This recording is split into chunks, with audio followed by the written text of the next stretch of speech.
Through the school bus window, Una looked out at the strange buildings and houses on the way to her new school. It was her first day, and she was both nervous and excited. She fingered the little block of wood in her pocket and remembered leaving her grandmother at the airport in Korea. Her grandmother had wiped away Una's tears and handed her an ink pad and a small red satin pouch. "Your name is inside," she had said. "My name?" Una had wondered. Again, she took out the red pouch to look at the wooden block with her name carved in it. As she ran her fingers along the grooves and ridges of the Korean characters, she pictured her grandmother's smile.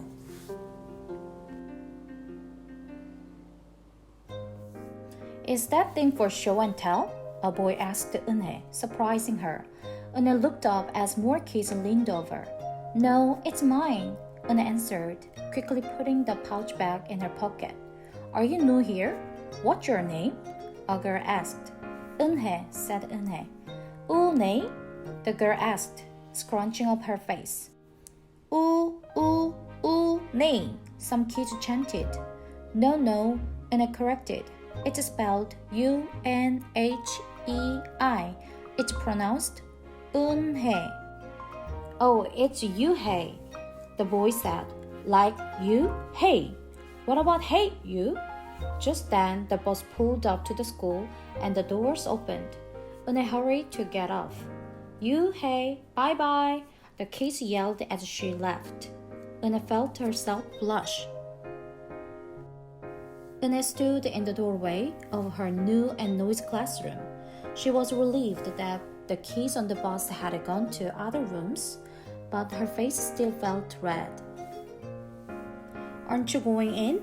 asked the curly-haired boy with lots of dots on his face. "You are the new girl, right?" he asked cheerfully.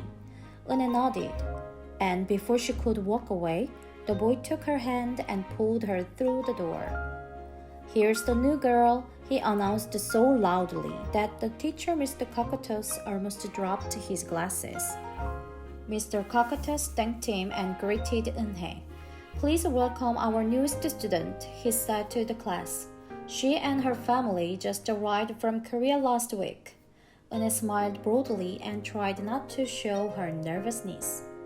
"What's your name?" someone shouted. Eunhae pictured the kids on the bus. I haven't picked one yet," she told the class, "but I will let you know by next week." As Mr. Cockatoos showed her to her desk, she felt many round, curious eyes on her. "Why doesn't she have a name?" she heard someone whisper. "Maybe she robbed a bank in Korea and needs a new identity," a boy replied. On the bus home, nobody teased her, but Eunhae kept thinking about her name. "How was school, Eunhae?" her mother asked. When she walked in, "Did you understand the teacher?" Eunhae simply nodded. She unpacked her school bag and set the red pouch by the photograph of her grandma. "I'm glad you are learning English well," her mother said. "You must study hard, behave nicely, and get good grades to show that you are a good Korean." "I will," replied Eunhae. But I think I would like my own American name," she said quickly. Her mother looked at her with surprise. "Why, Eunhae is a beautiful name. Your grandma and I went to a name master for it." "But it's so hard to pronounce," Eunhae complained. "I don't want to be different from all the American kids." "You are different, Eunhae," her mother said. "That's a good thing." Eunhae just winkled her nose.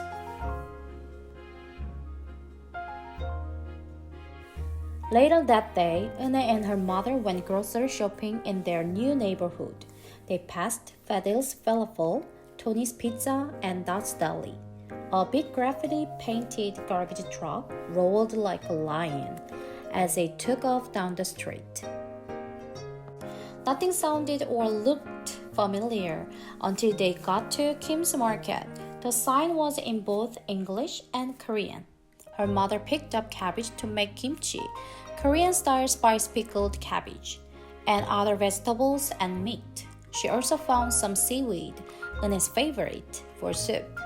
It made Eunhae smile. Just because we've moved to America, her mother said, doesn't mean we stop eating Korean food.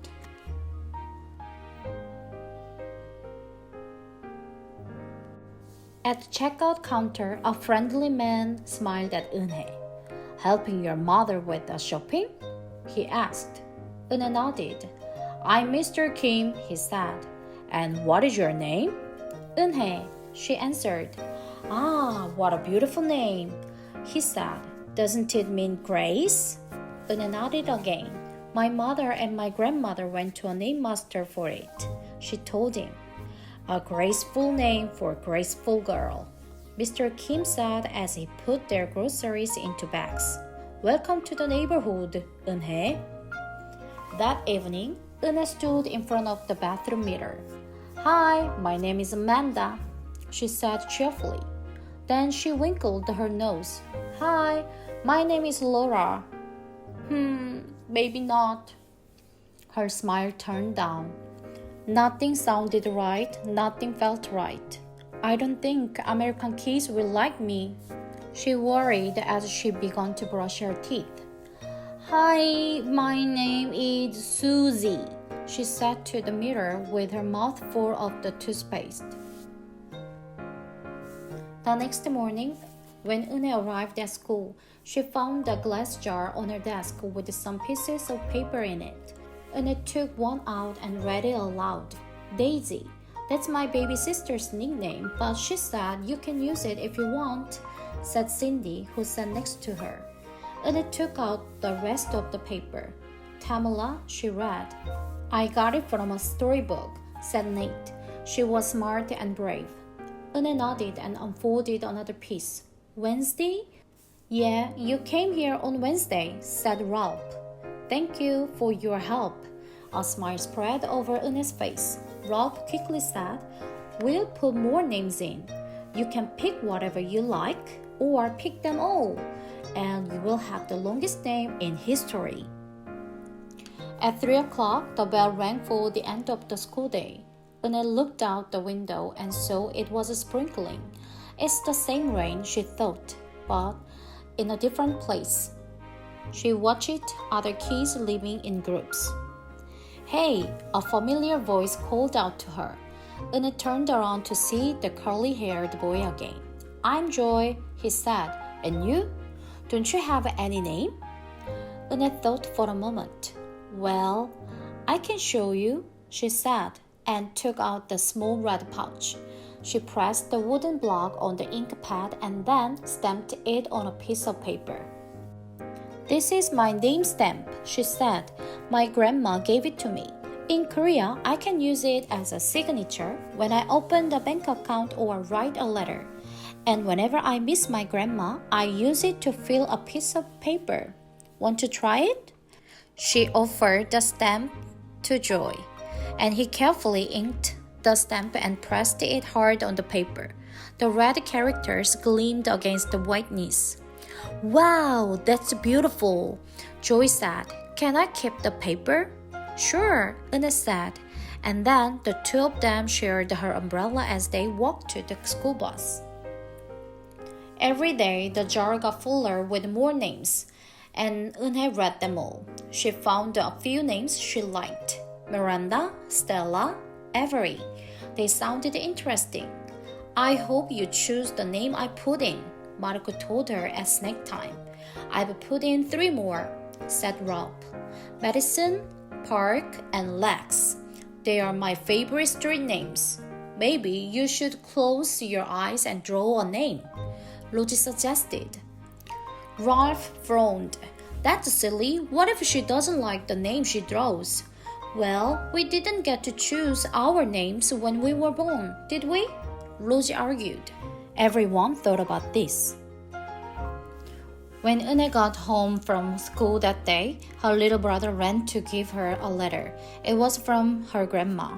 She opened it quickly. It said, To my Eunhae, I hope you are enjoying your new school and new friends. Be sure to help your mother and your little brother. Here the moon is up, but there the sun is up. No matter how far apart we are, and no matter how different America is from Korea, You will always be my Eunhae, your grandma forever. Eunhae took out her wooden stamp and filled a paper with it. She thought for a long time in front of the bathroom mirror. On Saturday, Eunhae walked to Mr. Kim's store.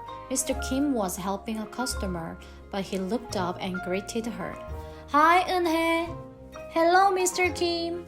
Eunhae replied. She felt as if she was back in her old neighborhood in Korea. "Hey," said the customer, turning around. It was Joy. "Your name is Eunhee?" he asked her with his eyes open wide. Eunhae looked quickly at Mr. Kim, then turned to Joy. She nodded slowly. "Yes, it's pronounced Eunhae." "And it means grace," Mr. Kim added. "Eunhae," Joy said slowly and this time perfectly. It made Eunhae smile. "I'll have it ready for you tomorrow," said Mr. Kim to Joy. "Thank you, Mr. Kim. See you Monday, Eunhae," Joy said to her. He left before she could ask him why he was at the store. On Monday, Eunhae came to class early to look at the names one last time. But the jar wasn't on her desk. Instead, there was just a single piece of paper with a name on it. Eunhae slipped it in her pocket. "Where's your name jar?" Ralph asked as soon as he saw it was gone. "I don't know," Eunhae said. It wasn't on Mr. Kakato's desk or on any other desk. And it wasn't on the counters or any of the shelves. As other kids arrived, they helped to look. Soon, Mr. Kokotos came in and Ralph shouted at him, "The name jar is gone! The jar with all the names in it." "Gone?" Mr. Kokotos replied. With a look of concern, he asked Eunhae, "Did you get a chance to read all the names?" Eunhae nodded. She took a breath. "I'm ready to introduce myself," she said. Eunhae wrote her name in both English and Korean on the chalkboard. "I like the beautiful names and funny names you thought of for me," she told the class. "But I realized that I liked my name best. So I chose it again. Korean names mean something. Eunhae means grace."